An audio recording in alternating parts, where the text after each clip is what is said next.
Eu te saúdo com a paz do Senhor, lição número 12 da classe de adultos. O banquete de Esther, denúncia e livramento. Texto áureo: como ribeiros de águas, assim é o coração do rei na mão do Senhor. A tudo quanto quer ou inclina. Provérbios capítulo 21, versículo 1. Verdade prática. Devemos conhecer as autoridades, ou melhor, devemos reconhecer as autoridades humanas, mas não podemos atribuir-lhes um poder acima do que elas têm. Há um Deus no céu. Isso aqui é uma questão muito importante que muitas vezes as pessoas costumam dar um poder muito superior às autoridades. Aos Romanos capítulo 13 nos diz que não há uma autoridade que não venha da parte de Deus. Agora, não é porque toda autoridade vem da parte de Deus que essa autoridade está correta. Por quê? Porque como essa autoridade é exercida por homens e homens e mulheres são falhos, então eles podem muito bem agir de uma forma errada. Portanto, nós devemos respeitar as autoridades humanas, desde que elas não entrem em contradição com o nosso Deus. Por quê? Porque há um Deus nos céus que vê todas as coisas. Então as leis, nem toda lei é moral. Então há uma necessidade de que nós venhamos realmente não atribuir às autoridades um poder maior do que de fato elas possuem. Nós devemos respeitá-las, mas não exercer o poder, ou melhor, não colocar nelas um poder que elas não têm. Introdução. Mardoqueu foi honrado e Amã humilhado. As condições agora eram outras. Até a mulher e os amigos de Amã já pronunciavam a sua derrota. Tudo será resolvido no segundo banquete oferecido por Esther. Veja que aqui é o segundo banquete. Por que não o primeiro? Porque existe realmente uma questão de tempo. E o tempo ele é crucial. O que é o tempo nesse sentido? É o tempo certo. Não é o quanto tempo irá demorar para tomar uma decisão.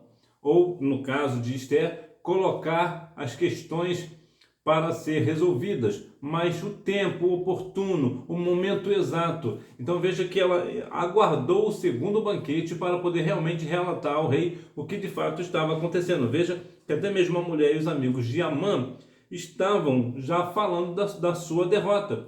Por quê? Porque era um homem que estava completamente cheio de soberba no seu coração e de qualquer maneira queria a todo custo aquela situação. Ele queria ser adorado. Então veja o que é a soberba do coração de Amã acabou fazendo com que até mesmo a sua mulher e os seus amigos ficassem contra ele e já falassem sobre a sua derrota. O banquete e a denúncia, a instabilidade de Amã. O dia foi terrível para Amã. Cedo saiu de casa determinado a conseguir do rei a ordem de enforcamento de Mardoqueu. Durante o dia serviu de guia para o cavalo que transportou seu desafeto judeu pelas ruas de Suzã. Veja que no início ele saiu de casa já pensando sobre uma questão sobre Mardoqueu, sobre uma forma de conseguir enforcar Mardoqueu. E logo em seguida, durante o dia, ele acabou servindo de guia para o cavalo este que estava levando Mardoqueu, sendo honrado pelo rei. Então veja que ele estava aqui honrando o seu desafeto, honrando o seu inimigo. Veja que grande vergonha estava passando Amã. E por que ele passava por isso? Por uma única coisa, a soberba do seu coração, somente isso. O banquete do vinho. O banquete para o qual Esther convidou Assuero é chamado de banquete do vinho. O contexto é o reino da Pérsia, no qual, assim como nos demais reinos pagãos de toda a história, o uso do vinho era comum nas festas e banquetes. Vemos aqui uma questão sobre o vinho. Naquela época era extremamente normal, era natural, que nas festas pagãs, nos banquetes, existia essa questão de fazer ali, em festas, banquetes, fazer esse banquete do vinho. É interessante também a questão de havia expressa proibição para os sacerdotes. Então veja que os sacerdotes não podiam beber vinho e nem bebida forte. É uma outra questão. A abstinência total do vinho era condição para o voto do nazireado. Então veja que a questão do vinho aqui não é para nós. Veja que desde os tempos passados a Bíblia já nos orienta acerca do vinho. Já no Novo Testamento, o que a Bíblia diz lá no Efésios 5,18? Não vos embriagueis com vinho em que há contenda, mas enchei-vos do Espírito. Então o vinho não é uma tendência muito boa, né? O vinho tende sempre para ir para um lado errado, para a questão da embriaguez, a pessoa perde o sentido. Inclusive na questão de Esther, veja que Esther, ela foi elevada ao reino, né, ao trono, justamente por quê? Porque Assuero estava bêbado e pediu para que Vasti, sua esposa, fosse colocada para todos que vissem a sua beleza. Não vou aqui entrar em detalhes, em questões, porque a Bíblia não dá muita ênfase a essa questão, não nos dá muitas informações conforme era de fato o cenário ali. Mas veja que Assuero tomou uma decisão precipitada. Ele estava embriagado, possivelmente que estava bebendo vinho, e chamou a sua esposa para ser ali adorada por todos, por grande ser a sua beleza exuberante. Então, as pessoas que estão dadas ao vinho, elas vão sempre tomar decisões equivocadas. Qual é a tua petição? Assuero estava mesmo determinado a saber o que inquietava a rainha, a fim de atendê-la. O fato de Esther comparecer em sua presença, correndo o risco de morte, e no primeiro banquete ter mantido suspense quanto ao que lhe afligia, deve ter levado Assuero a suspeitar que algo muito grave estava acontecendo. Veja como essa mulher se arriscou. Primeiro, ela foi na presença do rei sem ser chamada. Isso caberia uma questão de morte, caso Assuero não estendesse para ela o cetro. O que aconteceria com ela? Ela seria morta. Então veja que ela estava correndo risco de vida. Então nessa questão, Assuero já deve ter pensado: por que esta mulher veio na minha presença sem ser chamada? Por que ela está correndo esse risco de vida? Ela sabe de todas as questões, sabe dos protocolos, então por que ela veio? E eu sei que essa mulher não é uma mulher indisciplinada, eu sei que ela é uma mulher que segue todos os protocolos, que é uma pessoa sensata, é uma pessoa íntegra, então por que ela se arriscou? Tem alguma coisa nesse negócio. E logo em seguida, ela não falou para o rei, logo no primeiro banquete, o que ela queria. O que geralmente seria logo de primeira, né? Num banquete, a ideia era essa, né? Relatar ao rei a sua petição. E ela o que fez? Ela fez suspense e convidou Assuero e Amã para um segundo banquete. Ela estava diante do rei e do algoz dos judeus e teria que ser firme em sua declaração. Então veja que o posicionamento de Esther. Olha que situação complicada. Ela estava diante do rei e também dos algozes judeus. Então o que ela vai fazer agora? Agora ela tem aquele que quer destruir o seu povo e aquele que pode salvar o seu povo. E agora o que ela vai fazer? Qual o momento certo? O que ela vai dizer? O que ela vai realizar? Ela vai se precipitar para falar alguma coisa ou ela vai aguentar mais um pouco, né? A mulher virtuosa sabe abrir a boca com sabedoria. Isso aqui é uma questão muito interessante. Eu li uma certa vez um livro chamado Eu e Minha Boca Grande, de Joyce Meyer. É um livro muito interessante, principalmente para a questão feminina. Por que a questão feminina? Porque sabemos que as mulheres geralmente costumam falar muito mais do que nós, os homens. Sim, eu sei que há muitos homens que falam muito, mas nesse sentido é um livro muito edificante, que ele mostra de fato o poder da palavra, o poder que a pessoa tem no falar. Porque não é que você vai falar que algo vai acontecer e porque a sua palavra tem poder vai acontecer. Não é isso. Não é esse o ponto. O ponto é saber o momento certo de falar, por exemplo. E Esther, ela tinha essa questão, ela era uma mulher virtuosa. A mulher virtuosa, ela sabe exatamente a hora de abrir a boca e a hora de fechar a boca. Então existe uma questão aqui muito importante, que é a questão do silêncio, é a questão de ponderar. Será que agora é o momento certo de eu falar isso? Será que agora é o momento? Eu vou aguardar um pouco mais. Então, tanto homem quanto mulheres, nós precisamos ter uma conduta de acordo com aquilo que nós vamos falar. Porque isso, na verdade, Jesus chegou a falar que o homem será condenado ou absolvido por aquilo que ele fala. Então veja que quando uma pessoa é presa, por exemplo, num ato de flagrante, por exemplo, né, ou mesmo se não for flagrante, o que o policial fala? Você tem todo o direito de permanecer calado, porque tudo que você disser poderá e será usado contra você no tribunal. Veja que olha aqui a situação. O policial ali, ele é claro que ele pode e vai usar aquilo contra ele. Então, o que se faz? A melhor maneira, nesse caso, para esse humilhante é ficar quieto. Só falar em juízo, contratar um advogado, aquela questão toda.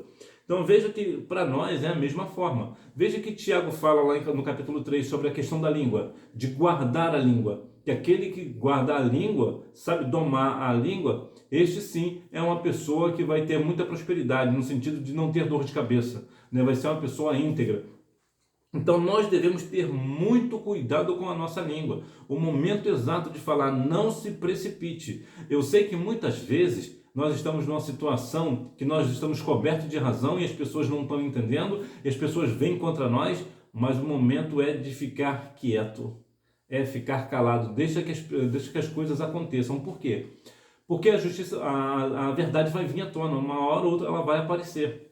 Então, quando nós nos precipitamos naquilo que nós estamos falando, nós acabamos falando o que não devemos, nós falamos demais, e isto é perigoso. Então, veja que Esther teve essa cautela na hora da petição. Sinopse: o banquete e a denúncia de Esther demarcaram a tragédia de Amã. A fúria do rei contra a injustiça. A revelação do plano. Esther fez ver ao rei o absurdo do plano, que visava o extermínio de toda uma raça, nada comparável a uma venda como escravos, né, ou servos, o que não era incomum na época. Se fosse isso, Esther disse que não incomodaria o rei. Ou seja, se fosse só uma venda de escravos, de servos, Esther nem entraria na questão. Ela nem se importaria. Por quê? Porque para aquela época era normal, era natural. Aqui no Brasil isso aconteceu até 1888, mais precisamente no dia 13 de maio, onde a princesa Isabel decretou ali a Lei Áurea. Eu sei que depois disso ainda aconteceu muitas coisas, né? Às vezes ainda vemos hoje, né, algumas pessoas aqui ou ali com situações análogas à escravidão, mas de uma forma oficial, aqui no Brasil a escravidão acabou em 13 de maio de 1888. Então vê que é uma situação corriqueira, que sempre aconteceu no mundo todo. Então, se fosse isso, Esther não se importaria. Não é porque ela não se importava com a venda de escravo, era porque era natural, acontecia, era natural. Então ela fez ver ao rei o grande absurdo que estava acontecendo, né? A revelação do plano de Amã. Então Esther fez, primeiro, entrou no palácio do rei, sem ser chamada, ela correu o risco de vida. Depois ela deu um banquete. Depois desse banquete ela chamou para um outro banquete para só ali falar da sua petição e mostrar todo o plano de Amã. Veja a cautela de Esther, né? Saber o momento exato, isso é imprescindível para que nós venhamos ter sucesso. Quem fez isso? De qualquer forma, era resultado do excesso de poder concedido a Amã, mas conquanto tivesse concedido amplos poderes a Agagita, o quadro agora era outro. Assuero amava Esther. Amã foi longe demais.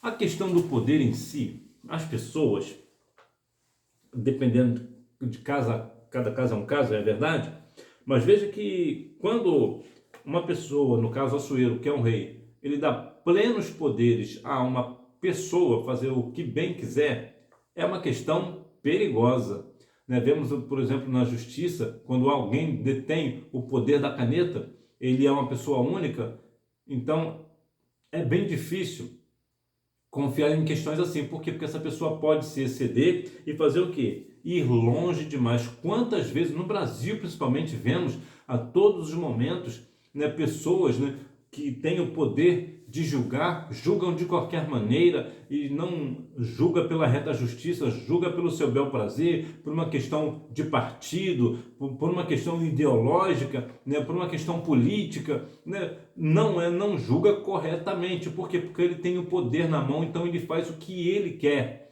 Então o que ele faz? Ele faz aquilo para o seu bel prazer. Por quê? Porque ninguém pode o impedir. E por que isso aconteceu? Porque lhe foi dado poder demais. Então, é importante este ponto, né? Não dá poder demais a uma pessoa só, divida esse poder. E isso é uma questão interessante, que veja que quando Esther fala, né, às vezes até aos pais escapam, né, dos olhos, né? Por que eu digo isso? Porque se foi Assuero que deu o decreto para acabar com a questão de Amã, né, que deu carta branca, né, para Amã, por que ele perguntou quem foi que fez isso? Porque até para os pais que estão dentro de casa, que é só uma casa, às vezes, mesmo ele dando uma autorização disso ou daquilo, foge. Por quê? Porque não tem como o pai saber o que a pessoa vai fazer realmente. Não tem como fazer. Vou te dar um exemplo mais simples, só para a gente ter uma ideia. Digamos que o filho pede para o pai uma bola de golfe, por exemplo. Aí o pai vai lá e compra uma bola de golfe. Aí essa bola de golfe ela é extremamente dura. Então o que esse menino não faz? O menino vai lá e quebra a vidraça da vizinha. O pai tinha como saber que o filho pediu a bola de golfe para quebrar a vidraça do vizinho? Não.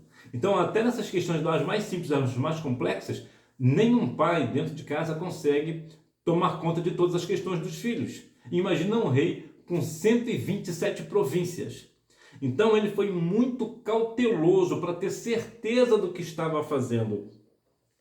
E essa questão que Assuero amava demais Esther e não sabia, isso que eu acho muito interessante, que Assuero não sabia que Esther era judia, ou seja, ele passou uma parte da vida com Esther, né, uma parte ali razoável, né, mas não sabia da sua nacionalidade.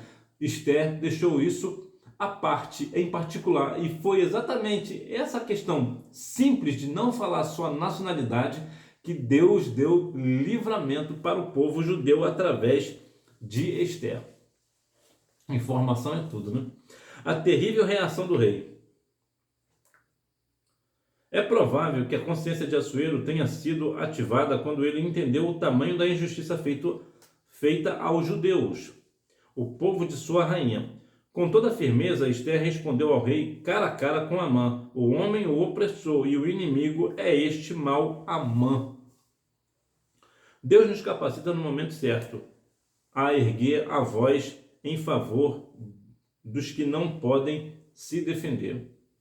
É uma questão que quando nós vemos verdadeiramente, quantas vezes nós estamos nos calando diante de pessoas que dependem da nossa defesa.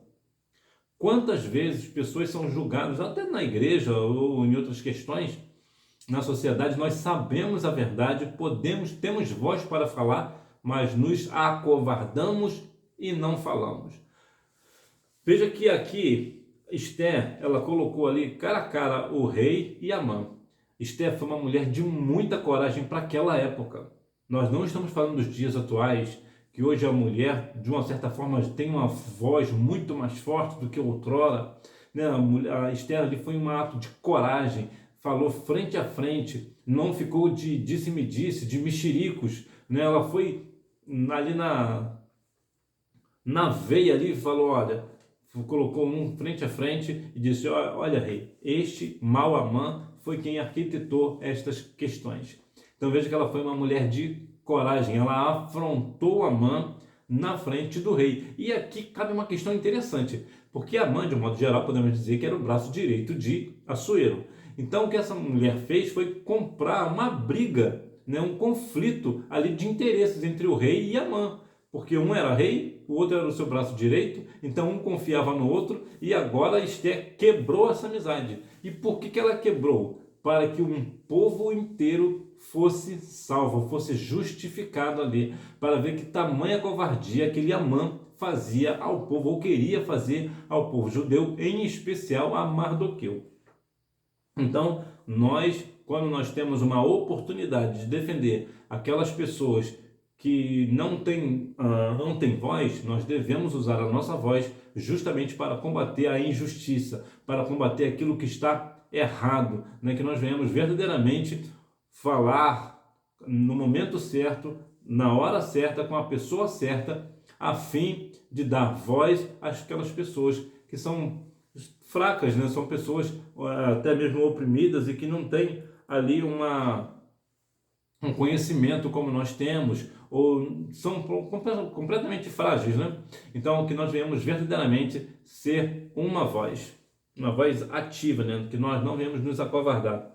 Sinopse: com a revelação do plano, o rei ficou furioso contra a injustiça. O grande livramento. A história da forca chegou ao palácio. A reação física e verbal de Assuero levou seus servos a entender que a morte de Amã estava decretada. Veja que Assuero era um rei que as pessoas conheciam bem, que só pela forma dele falar verbalmente, na questão física, né, o povo ali já entendeu, olha, Amã rodou. Amã vai ser sentenciado à morte. E aqui cabe para nós uma questão importante. Será que nós estamos usando força física demais, verbalmente, a ponto de que as pessoas pensem que nós vamos fazer algo mal a outra pessoa? Apesar que nós aqui, claro, nós não somos reis, né, nem rainhas. Mas será que, às vezes, quando nós vamos falar, nós não estamos exercendo a força e causando, assim, um mau testemunho para as pessoas que estão nos ouvindo? Porque imagina, numa discussão, né, teológica, por exemplo, ou até em outras questões, até questões mais complexas, né, questões mais físicas e tudo mais, acusações ou coisas dessa natureza, calúnia, difamação, será que quando nós falamos, será que as outras pessoas não pensam assim, essa pessoa vai tomar uma atitude enérgica e vai acabar matando essa pessoa? Porque olha a forma com que ela está falando, olha a forma física. Porque o nosso corpo, né, a expressão corporal, o nosso corpo ele grita. Enquanto nós falamos, a expressão corporal grita. Então, às vezes a pessoa pode até estar falando uma coisa, mas o corpo está dizendo outra. E o corpo responde muito mais do que a questão verbal. E muitas vezes nós não nos damos conta disso. As mulheres, por exemplo, costumam perceber muito bem a questão a expressão corporal quando ela está conversando com alguém. Geralmente as mulheres têm esse dom. O homem, né, nós homens, nós não percebemos muito, né? Na maioria das vezes nós não percebemos mesmo. Mas muitas vezes no falar, nós deixamos transparecer as nossas intenções. Por quê? Porque o nosso corpo fala, né? Tanto na forma da reação física ou como verbal, né? O nosso timbre de voz aumenta, nós ficamos mais agressivos no falar, nós gesticulamos mais, então nós acabamos demonstrando ali que estamos furiosos, né, com aquela situação e que nós vamos tomar uma decisão enérgica, sabe-se lá o que será essa decisão enérgica, né? Que nós venhamos vigiar nesse ponto. Os ventos mudaram. Até aquele dia, à exceção de Mardoqueu, todos os servos de Assuero se inclinavam e se prostravam diante de Amã. Mas talvez ele não fosse tão querido assim na corte. Bastou uma oportunidade para um dos oficiais do rei ter a iniciativa de sugerir sua execução, informando Assuero da forca preparada por Amã para Mardoqueu. Veja aqui um ponto interessante. Todas as pessoas do reino se prostravam diante de Amã, exceto Mardoqueu. Amã era uma pessoa tão soberba que ele queria que todas as pessoas, incluindo Mardoqueu, se prostrassem. Se ele fosse uma pessoa pelo menos um pouco menos soberbo, o que ele pensaria? Bom, todo o reino está se prostrando diante de mim. Só esse aí que não? Esse aí não vai fazer diferença. Se ele fosse um pouco mais, pensasse um pouco disso, não teria trazido para si tão grande mal, tão grande tristeza no coração, de ser, de uma forma, passado vergonha, né? Aquela situação vexatória de achar que ia ser honrado pelo rei, e acabou que o rei honrou a Mardoqueu, e o próprio Amã, que intentou contra Mardoqueu, foi justamente o guia. Então veja que situação constrangedora para Amã. Mas o fato, aqui uma outra situação, mas o fato de Amã ser reverenciado por todas as pessoas do reino, com exceção de Mardoqueu, não quer dizer que ele era uma pessoa amada na corte. As pessoas faziam isso justamente porque provavelmente tinham medo dele, ou porque uma outra razão, né? Não era um respeito aqui, eles tinham receio, né? Eles provavelmente sabiam das questões de Amã, né? Eles sabiam que ele era um homem mau, então eles tinham medo de que não se curvar diante de Amã, Amã tomasse uma atitude enérgica e até mesmo matasse a sua família, né?